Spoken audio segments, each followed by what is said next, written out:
Bakozi babya kubera TV muraho neza. Yambi umwami Yesu niyamamare agakiza k'Imana kaganze mu mitima yacu binyuze muri bya kubera TV.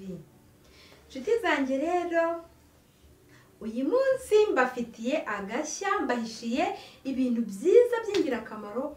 Mbese uyu munsi simbabure, ndabategereje kuri bya kubera TV. Hari ikiganiro mbafitiye cyiza kiryoshye, kirimo inama nziza z'ingirakamaro.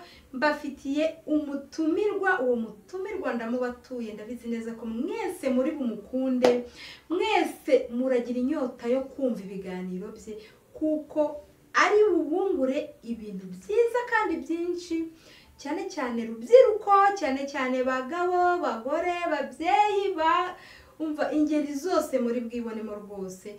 Ndabararitse simbabure, gahunda ibe ntugasaze, ndabategereje mu mbere, mbese muhabe ku bwanjye kugira ngo mwumve ibintu byiza nabazaniye bizabafasha mu buzima bwanyu bwa buri munsi, kandi bigafasha na sosiyete nyarwanda muri rusange.